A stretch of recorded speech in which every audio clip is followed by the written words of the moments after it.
Ini juga pelajaran bagi kita yang sangat patriarki melihat bahwa politik itu adalah urusan laki-laki, bukan.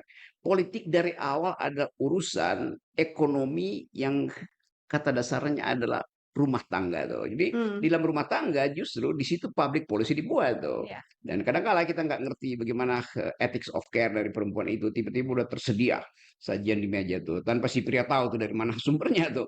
Jadi kepemimpinan itu dimulai dari kemampuan untuk menghasilkan keadilan dan seringkali saya anggap bahwa rahim perempuan itu adalah sekolah keadilan pertama. Setiap perempuan yang melahirkan, mengandung bayinya, dari awal dia sudah membagi nutrisi dengan bayinya. Dia membagi kecemasan dengan bayinya tuh. Jadi perempuan itu adalah distributor keadilan sejak dari rahimnya tuh. Ya. Setelah kita pindah dari rahim ibu, rahim perempuan, kita masuk dalam rahim laki-laki. Itu namanya rahim politik, rahim APBN, rahim Munas, segala macam tuh. Jadi kita dapat pelajaran tentang etika feminis bahwa seorang tumbuh karena dia mengerti apa itu keadilan. Dan saya ada model pertama yang saya temukan yang mampu untuk melakukan langkah terobosan. Saya tahu bahwa saya akan dicurigai, saya akan dicemooh, bahwa ini janda, ini tiba-tiba kok punya ambisi, kan itu intinya. Tapi kalau kita tahu bahwa elemen keadilan itu mendahului upaya untuk menjaga keseimbangan antara dunia privat dan dunia publik. Jadi ketika saya memutuskan, oke, karena momentum masih ada, bertanya pada keluarga dan keluarga sangat suportif. Ya, bagian elemen ini jadi energi pertama dari Shirley, energi berikutnya dukungan dari dua tiga anak Shirley yang betul-betul paham bahwa legacy dari bapaknya itu tidak boleh terhenti hanya Ya. karena sebuah peristiwa yang sudah ditakdirkan. Kebetulan saya pernah membawa anak saya yang pertama dan Hmm. mereka pernah juga ke Maluku Utara, ke pulau-pulau, melihat langsung kondisi di sana, membandingkan dengan kehidupan mereka di Jakarta dan mereka melihat bagaimana papanya almarhum yang memang benar-benar mendedikasikan dirinya, benar-benar passionate dalam Hmm. turun ngelihat satu-satu.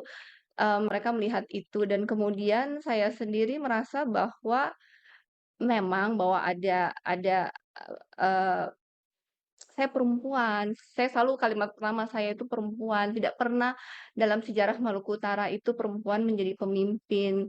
Maluku Utara itu, eee, dunia yang sangat laki dengan selama, ratusan tahun dengan 4 kesultanan secara kultural dan budaya.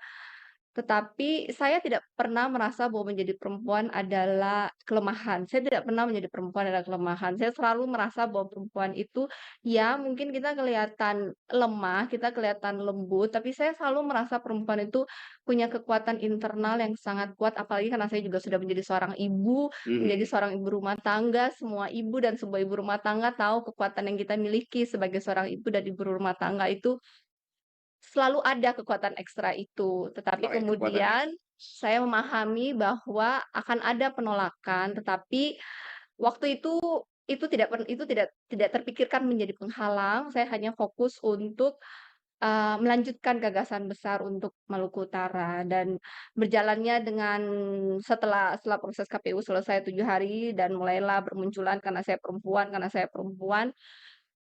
Tapi saya merasa itu adalah kalau dibikin SWOT analysis, saya merasa itu malahan Hmm. strength saya.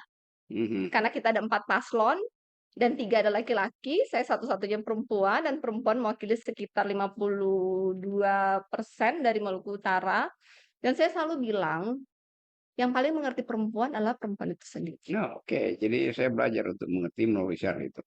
Dan saya bilang buat yang laki-laki, jangan khawatir karena yang paling peduli dengan kalian adalah ibu kalian. Saya adalah seorang ibu dan saya akan menjadi ibu untuk kalian semua. Oke, saya ingatkan peristiwa itu tadi teman-teman untuk menghubungkan Shirley dengan ekspektasi yang makin lama makin tinggi. Sekarang kita jadi Shirley akhirnya jadi figur nasional.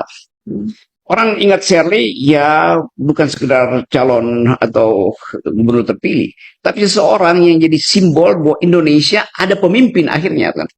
Capaian Shirley itu luar biasa. Karena kemampuan Shirley tadi untuk memperlihatkan bahwa saya minoritas, saya perempuan, Tetapi dalil keperempuanan itu justru yang memungkinkan atau yang membuat orang percaya bahwa Shirley mesti jadi. Saya pengen menjadi gubernur yang adil, yang inklusif, yang berpihak kepada mereka yang terpinggirkan atau termarginalkan. Saya mau masyarakat Maluku Utara semua mendapat akses pendidikan dan kesehatan yang adil dan sama. Oleh karena itu di tahun 2025 saya berencana mengatur APBD dan menghemat yang bisa dihematkan sambil menunggu ke APBD untuk bisa segera. Jadi mudah-mudahan sudah bisa mengakomodir walaupun parsial untuk membiayai mereka SMP lanjut ke SMA dan SMA untuk kuliah karena itu yang saya janjikan untuk beasiswa.